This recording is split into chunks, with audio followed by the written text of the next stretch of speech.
Morning! What is it today? Wednesday. Oh man, I'm not looking forward to this. Goodness. It is, it's soggy, look. It's really soggy. Anyway, I'm following this little white van to a DX160 high track that stopped going round and round and round. So we're here to determine whether it's the motor or the gearbox. I think it's most likely to be the gearbox. The operator has said that it went with a bang and then it's sort of like locked in position. You'd expect if it was the shaft through the motor, it would be the, you'd be able to spin the machine around by hand. It would sort of like waff about. So, gearbox, I think. We'll find out.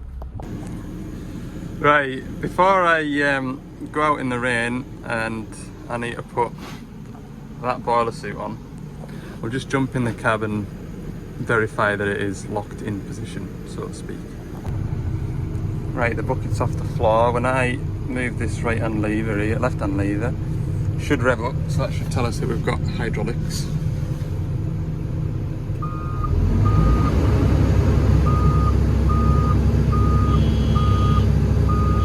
You can hear the pumps twining.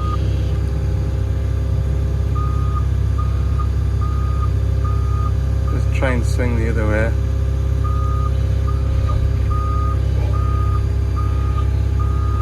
Oh, we've hit a stop there. I think it's in the gearbox. I do. There'll be a tooth off a gear in the swing gearbox, or a bearing, bit of bearing. There'll be some damage anyway. So I'll put my waterproof boiler suit on and we'll start ripping pipes off in there. I've not pulled the slew motor out of a Dash 7 yet. Yeah, it looks a little bit less accessible than the Dash 5s. Right then, first job, we'll pop under here and we'll drain the slew gearbox oil out. And while it's dribbling out, I'll start taking pipes off. Up there, there's a lot more pipes or like ran over the top of this motor, which is going to make it tricky to get to. Or trickier anyway. The Dash 5 wasn't ever really a bad job, I didn't think anyway. We'll see what we make of the Dash 7. So the oil's draining out. What I need to do is move that pipe and that pipe out of the way. I'll need that little quarter line taken off out the way. And then these two case drain pipes need disconnected. This is the tank pipe up here. Two left and right slew feed pipes. There's two quarter pipes down there, which don't look like they're in a great spot. There to release the slew brake. I'll probably get them from underneath. And for some reason there's wiring going, oh that's to the, what do they call that? There's wiring there anyway to remove, and then that'll be for the pressure sensor going to the other side, so that'll be to come off. Ring of Allen keys, Allen bolts, and then lift it up and out. They're not that much of a weight at all.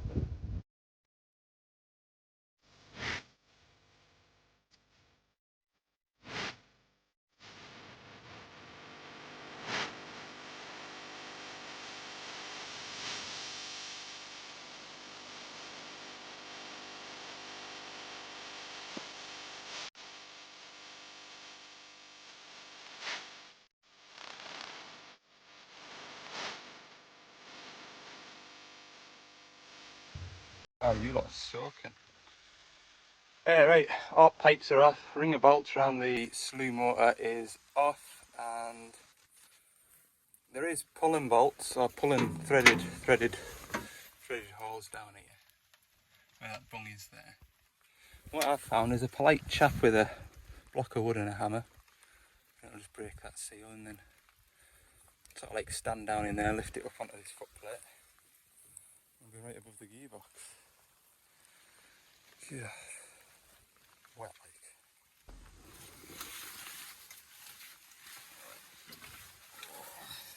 Ooh. Found the problem.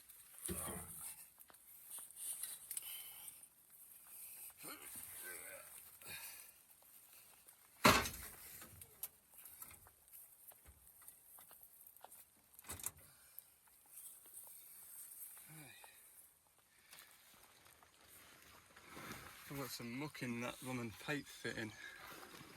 I need something little.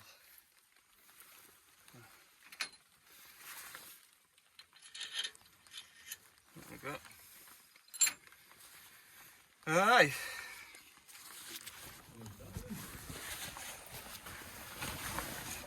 That's what's stopping it going round. Bit of that. Roll pin failed, look, or what?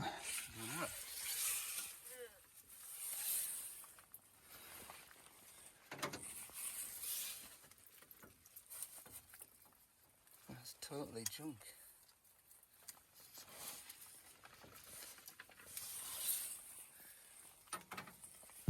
Yeah. What's that bit? I know.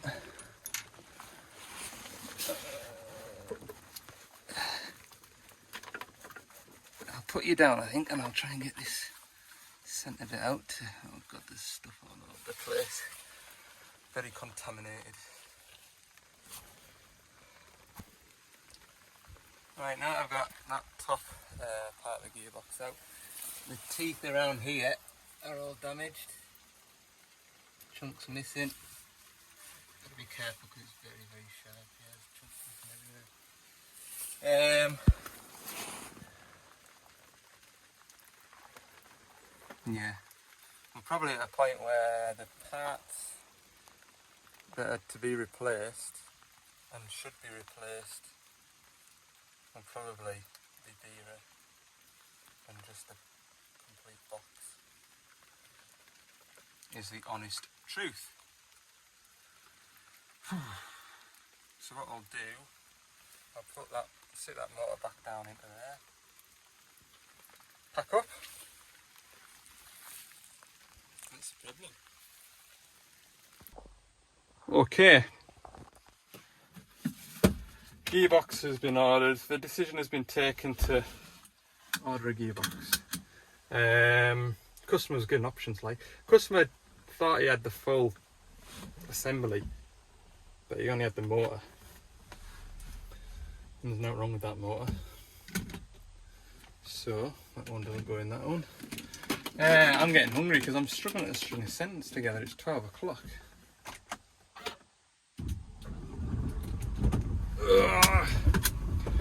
Okay, let's go to the next job. And we're back. Just after 2 o'clock. I've just been into the workshop there to get my boiler suits out the washing machine. I was very, very, very pleased to have remembered those. Some nice clean boiler suits. My wife will be happy that they're not going in the washing machine. Okay. First thing I'm going to do is start and run the machine. I'm going to put the machine in Power Plus, so we've got the power button here and we can select our different driving modes or power modes. Got them all there. Power Plus is obviously your highest revving range. Eco is about 1500. Now, when I rev this right up, yesterday it was only going to 1800. Today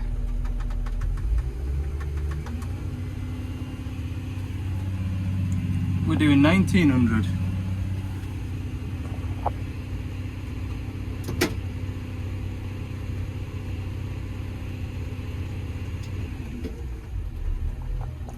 Don't know why that is like.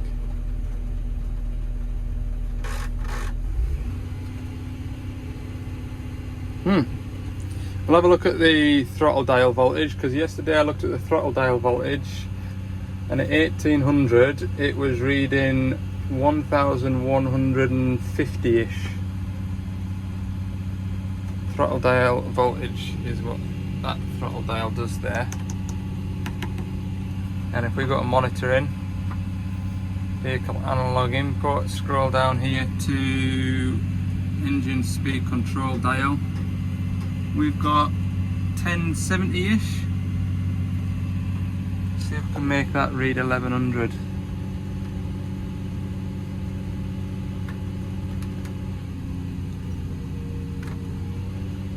Well, that doesn't do anything until you get to there, which is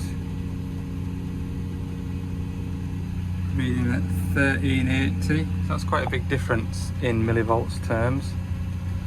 And that now engine RPM is 1800. So yesterday it was maxing out in Power Plus at 1800. The operators had it running at 1700 before in Power Plus max RPM. So that confirms there is a problem. Is that the problem?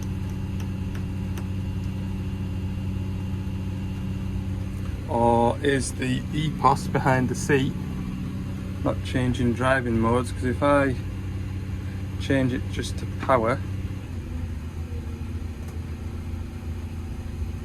see, power's only 1700 RPM. I would have thought that should be close to 1800, but something that I've never really paid attention to.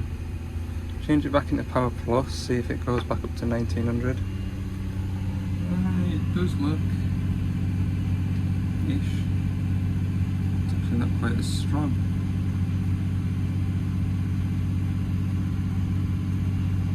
Standard.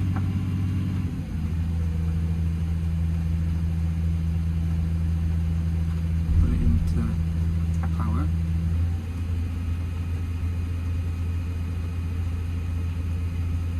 Power Plus.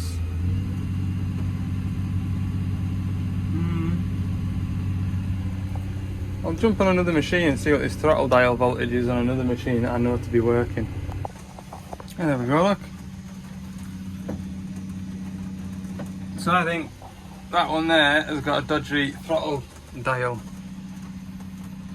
That would make sense. Yeah, we're reading 1 volt basically.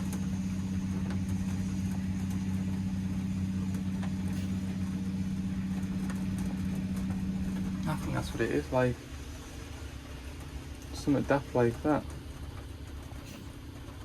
It's got to be, because it's purring away lovely there, like.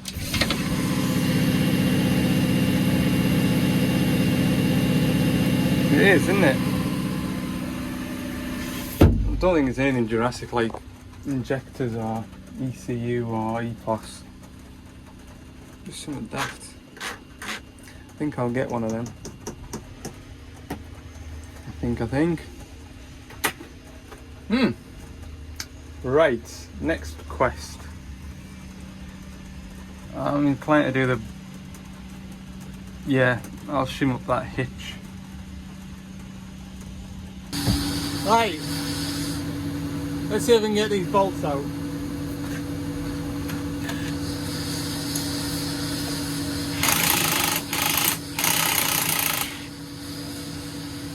That went well.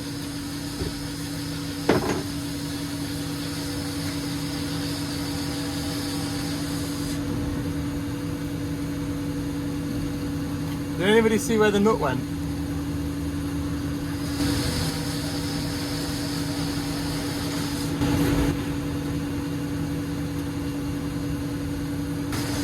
I can't find the nut.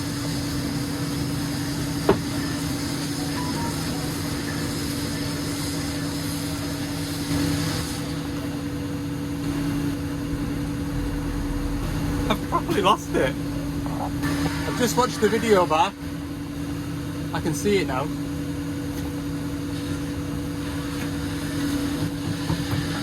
Right.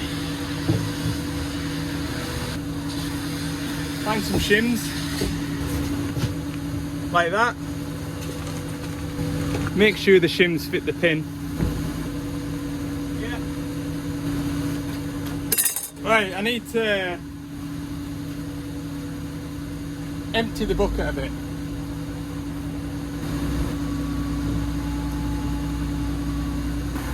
Right, I just spotted this, so I thought it's a good example to show you. Remember yesterday I was showing you how the grease seal goes in on that boom foot pin over there. See how this grease is all dark and mucky, and on the other side of the seal it's nice and clean and red. That's how that seal works. It stops the muck going in the way, but allows the grease to come out the way, which kind of helps to flush and clean everything. Right, put some shims in here.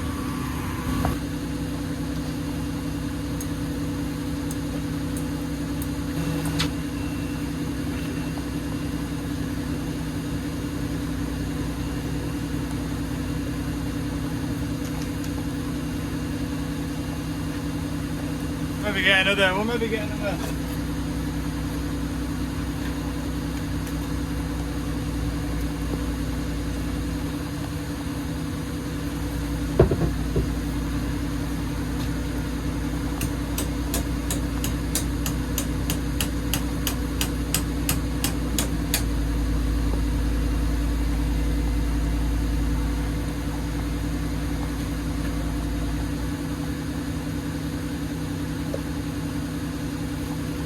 Maybe you won't.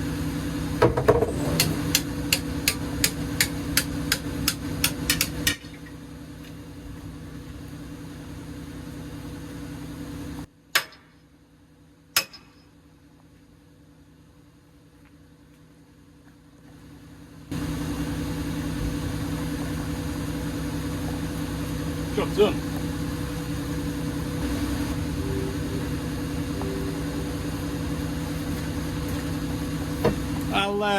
I'll slip one in at the back as well. I think I'll get one live.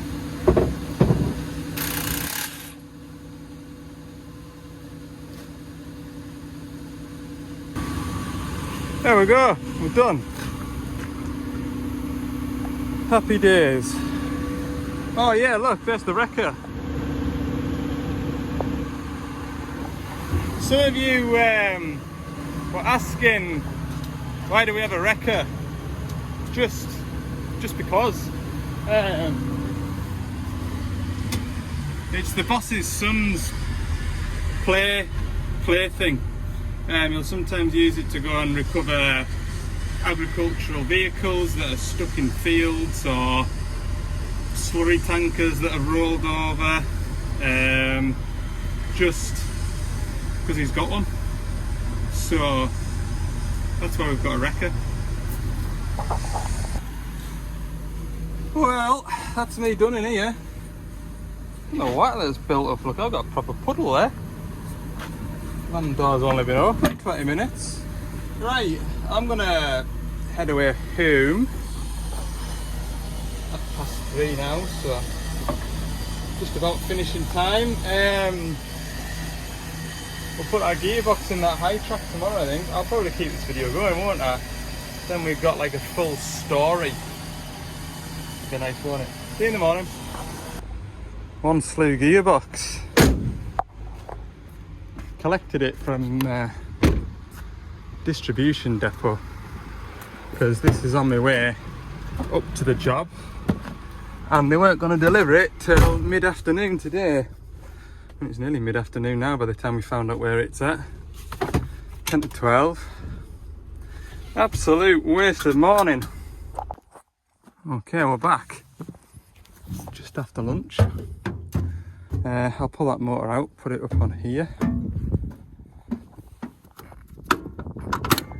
The driver's popped out to give us a lift, and then after that I can just put it away quietly.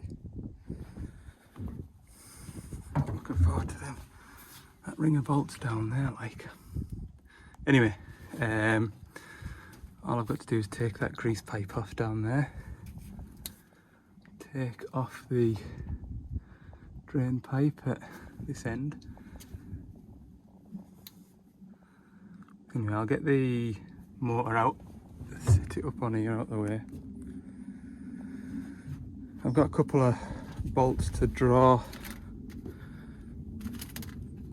The only time I've changed a full gearbox and I've had another machine on site to lift it out, and they generally take a bit of yanking, but then I've never really bothered too much with the drawing bolts, so I'm hoping I've got a long enough thread to pop them out with. Anyway, I'll get this out. I've got them pipes removed, I've got the guts removed as well, just to make it a little bit lighter. That one stretch of dark cloud there. Coming raining. That's the guts of it. Oh, they're showing you all the metal debris and rubbish down in the bottom of there. One way or another that's got to come out, even if you're going to rebuild it. Yeah. Right, I need 24 on a 3/4 bar to get these bolts cracked off. Oh yeah, I've just remembered I've got a special tool for these, haven't I? I was going to stack up a 3/4 bar with loads of extensions.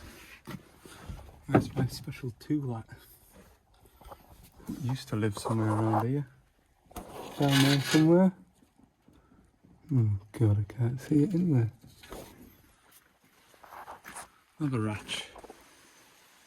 There we go, that's my special tool. 24 on this end. And that allows me to put the bolts on there and crack them off. Now I got this was part of a rework kit years and years and years ago, the Dash 3 140 tail swings. The bolts that hold the bolts that hold the slew motor down, or the gearbox down, were coming loose. So we had to replace the dowel, because it's the dowel that holds it, and then replace all the bolts and put hundreds of Loctite on. And so you got new bolts and one of these with the rework kit. I've kept it and it's come in handy. I'm going to wait for this rain to blow over though.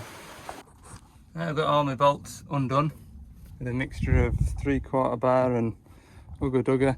What I do is I put the long extension through here, so that when I'm pulling, it kind of keeps it straight, stops it from twisting off. Little top tip.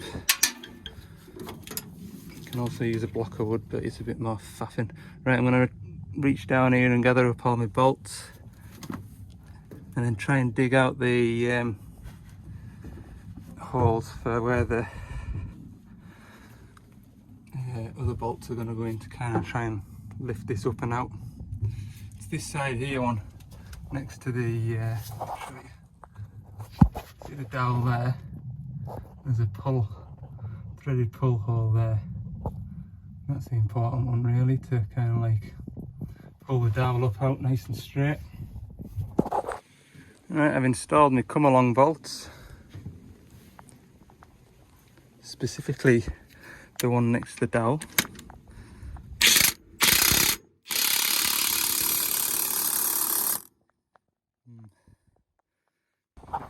Right, as you can see, we've got it out the hole. There's a bolt there I didn't pull out. I thought there was one missing. I did loosen it, look. It hasn't snapped. Put that up here with his pals. We're free.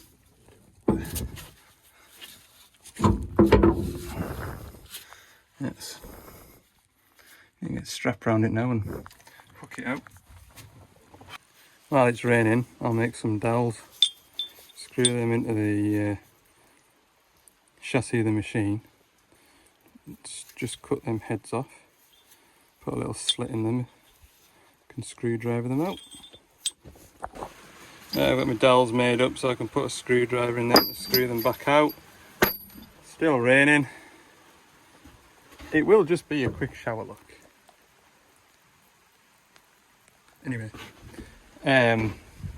got a bit of flat bar, so I might as well make up something to go across from here to here to kind of just wrap a strap around and lift it in and out with. So just got to do that now. Where did I put my little scratch mark? Out here. Yeah, that's been a productive 15 minutes. Nearly finished raining. So, good, right. Take them up. Take that bar up and a strap. Well, that worked really well. Probably could have done it on my own, but I wouldn't have liked to have done it on my own. It's handy just to have that safety net, somebody holding the strap, especially getting it. Probably, yeah, it was probably worse getting it from up there down to here, down to here. Anyway, I need to swap these fittings across. There's the slew oil drain there, grease fitting to grease this bearing. You can see that's where it comes out. And then I want that dowel. That's the dowel there. Smashing. Now I've got my fittings swapped onto my new gearbox. I'm going to go up top now and clean out the face where the new gearbox is going to sit. You see it's a little bit manky. They're all nice and shiny. I'm going to put a couple of these in. I've got the dowel pulled out of that one into the new one. We're pretty much ready to lift it in now. What's doing? We were just saying that 15 minutes while it rained made that an absolute breeze. Perfect. Right, I'll extract my dowels and then I'll put a couple of bolts in just to keep it down, and then we'll get that dowel braid in. You don't want to rattle all the bolts down and then try and get that dowel in, because that dowel will find the hole and just tweak it slightly. Right, I've got all the bolts located. There's only two that are run down but not ugga dugga, just run down. I'm going to get this heavy bar. Hopefully that dowel will just brain with a couple of good sharp heavy taps. I hope it does. I remember the last time I done one of these, I had a bit of a fight with the dowel. What else can I point out to you while we can see the inside of the gearbox? See those two silver dots? They're magnets. I'll dry that moisture out of there before I build the gearbox up. Anyway, I'll just get this dowel in. Then I'll probably set you up on a magnet and time lapse the rebuild. Would that be alright? It'll have to be. By the time you've answered, I'll have made this video.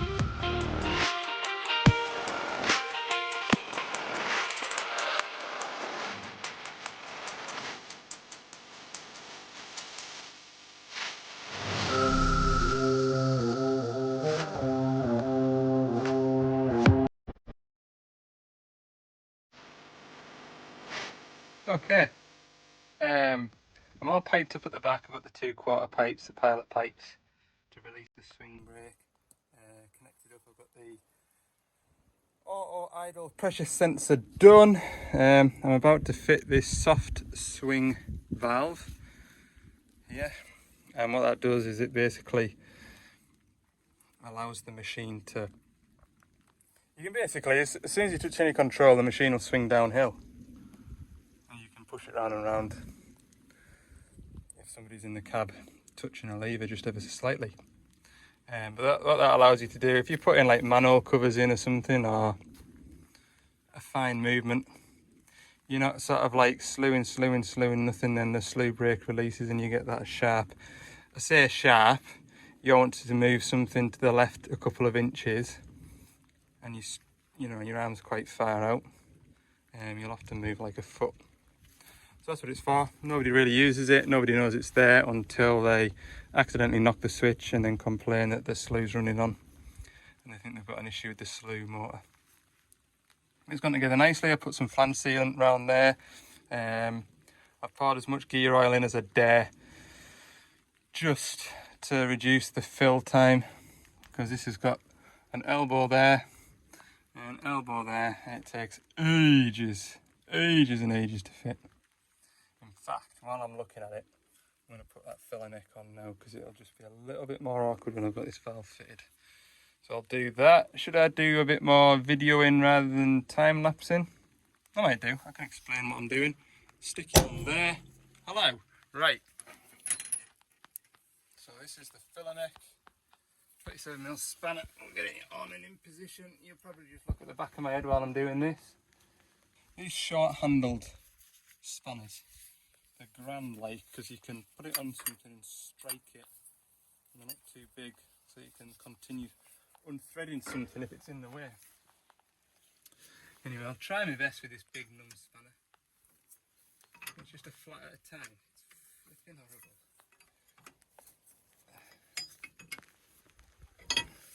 There. Ta-da! Got it. Okay. I'll get some of these bolts fetched over. These bolts mount the soft swing valve. See if we're getting the right Allen key for that valve. Just any oil that was left in there has just gone over my blooming leg. The daft thing, I think. What size are they? 6. I did have my electric ratchet out for doing this, but I never bothered grabbing it. So it's going to be a tedious job of doing it by hand.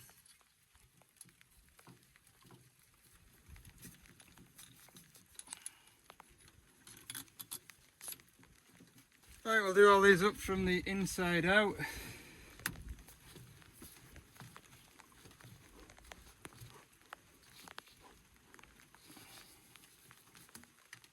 I don't know whether you noticed when I did the ring of bolts, both rings of bolts, did them in opposites. It's a proper way to do it, and it pulls it up nice and level.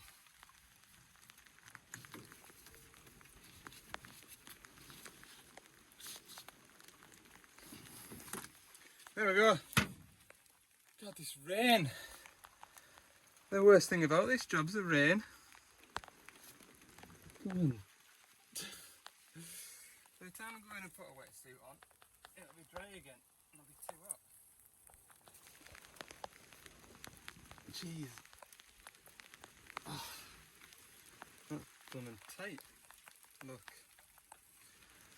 Right, I'll stop here and dry you off because you're not getting soaked. Right, it seems like the worst of the rain gone.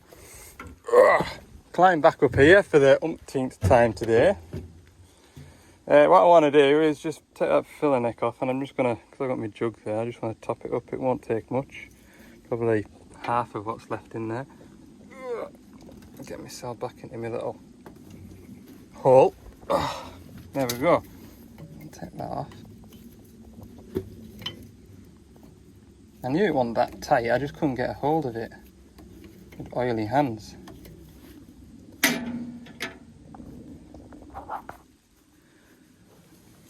Some blooming planes flying overhead today. Sort of in the flight path for planes landing at Edinburgh. Lovely. Right, can I hit the hole? What do you think?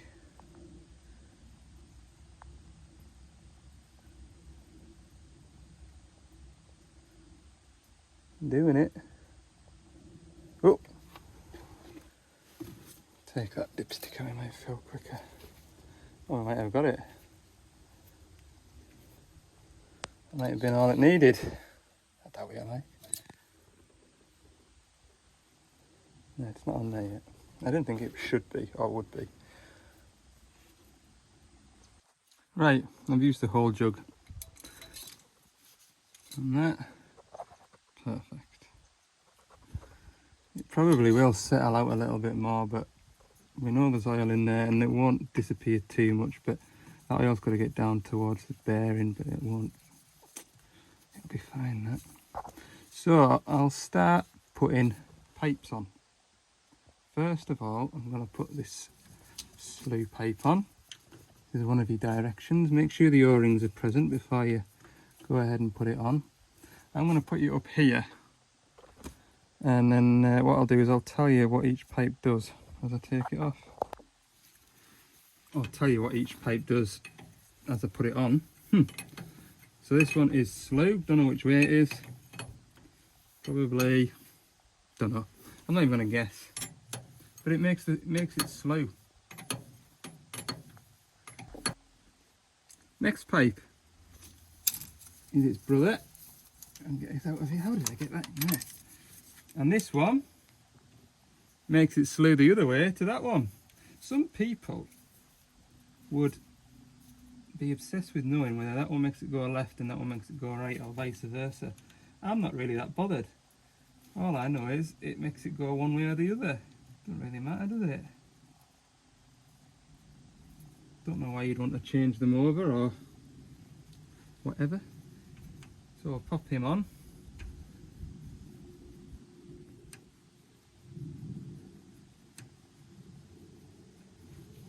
I'm looking now and I'm thinking that this tank line here is the next best one to put on, because I need a big 36mm spanner to swing around in here. And just lock that off so we're not touching pipes together. Right.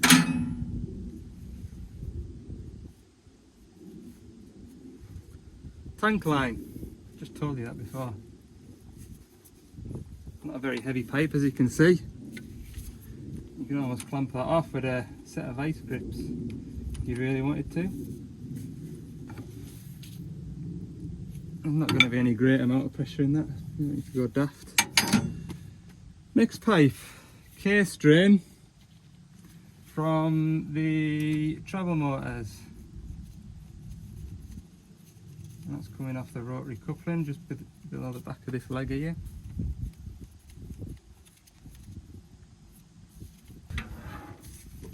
Suppose this is the slew motor case drain. It just goes straight into the tank that way.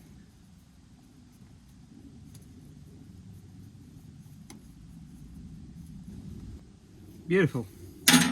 Right, next one I'm going to do is this little quarter pipe. This is also a tank line off these EPPR valves either side of here.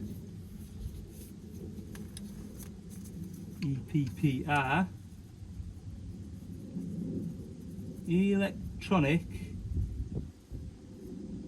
proportional. What does the R stand for? I don't know. Again, I don't really care. I just know what they do, and that's the important thing. Oh, another 19 just to lock that in the right position. Look, out there. Can you see out, or is it just my head? Just my head, probably. I've really enjoyed doing this job. It's so refreshing to come to a job like this. You can physically see what's wrong with it, and you know that what you replace is right.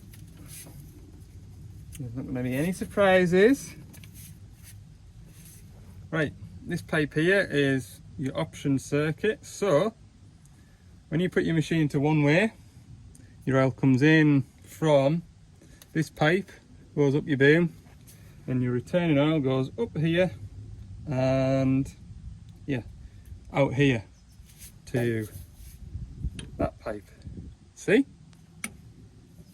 When you put your machine into two-way, this pipe here sends oil up that way, and returning oil comes out that way, and vice versa. When you tilt your bucket the other way, oil goes that way, comes back down that way. Two-way. These valves on the end of here, they're what set your pressure, I think. Did you check there was an O-ring in there? Because I did. I know there was an O-ring there. Tightened that one up, didn't I? Should I just check? That's what happens when you're talking. Yeah, tight.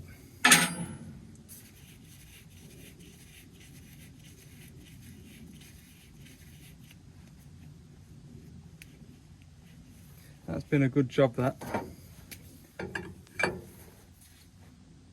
There's no will it, won't it. I know it'll be fine.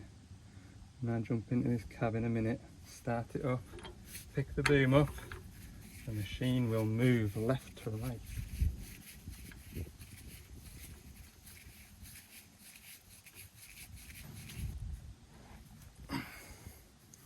Give that a nip. Loosen this one off just to get it out of my way earlier. So there we go. 6 minutes and 31 seconds. I'll probably trim that up a bit.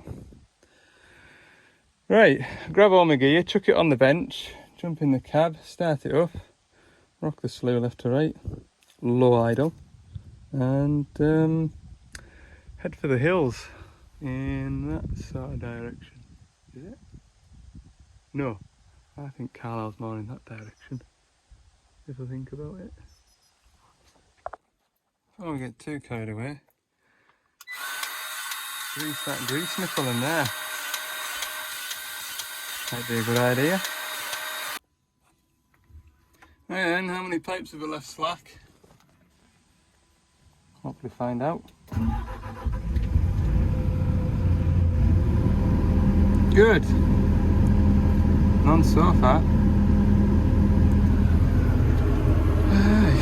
Right, if I lift this arm up, is this machine going to just swing to the left? Because that's the kind of way I'm facing.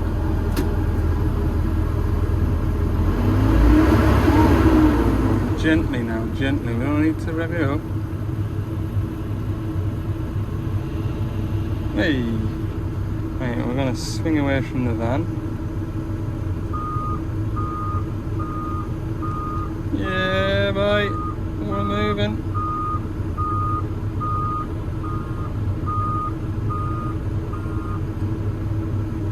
Okay, I'm gonna. I can track back because I'm not on the tracks. Track into that turning circle. Spin round and round nice and slowly. Which way are we facing? That way.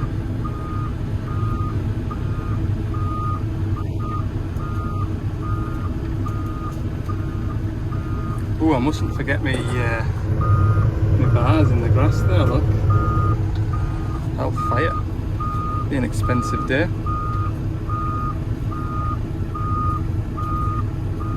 Well, if there was anything on the tracks, buried in that mud now.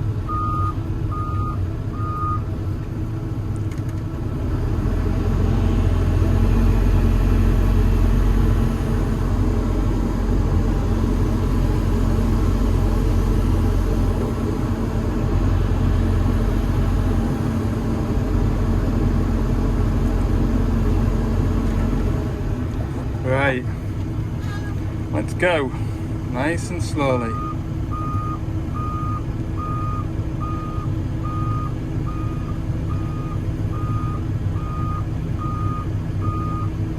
Tell you what I could do with, knocking that beeping noise off. Better.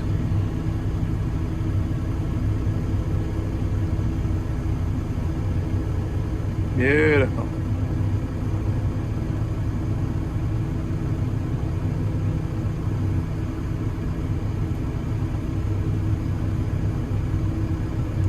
Does seem to be the forestry machines that get a bit of abuse on the slough.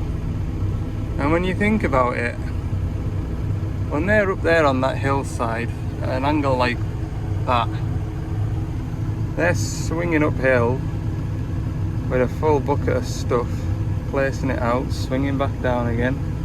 And I think occasionally when folks swing round, operators it'll happen. Like, I'm not saying it's a bad operator, but it'll happen. They'll catch a stump as they spin round.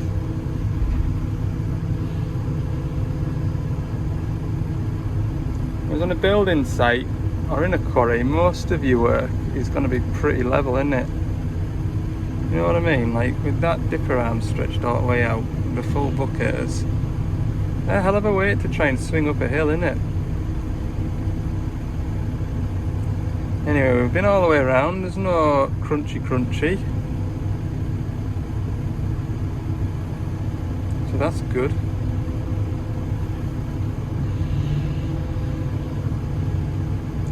Ah, very happy with that.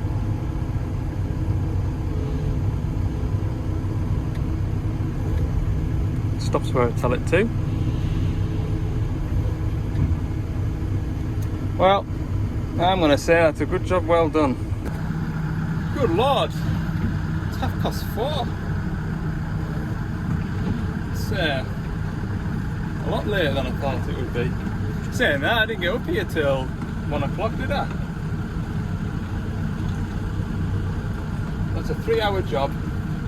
Because I think if you count all the time I spent in the van hiding from the rain, then I don't think we've done too bad.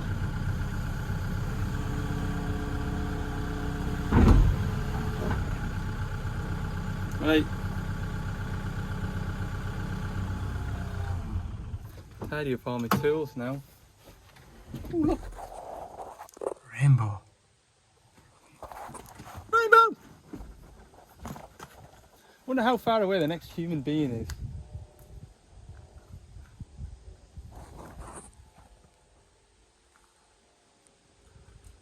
There's got to be somebody within 5 miles of me, I think. We're a good way into these woods, like. It was, I want to say at least 3 miles. Maybe 4. Because at a steady 20 mile an hour, it's a good 10-15 minutes from the gate. Somebody do the maths for me. If I keep an average speed of 20 miles an hour and I travel for 15 minutes, how many miles have I covered? I should be able to work that out myself. Right then, get back in this van before this next shower. 10 to 5. Oh, muddy handprints, look. Yes, thanks for watching this video. I'm sure you've all seen and had enough of me now. So, we'll see you all in the next episode. Thanks for watching this video. If you've enjoyed it, click like, subscribe if you haven't. Bits and pieces, but there's bits and pieces if you go and look at Instagram. Little sort of teasers behind the scenes, what's going on. See you in the next one. Bye for now.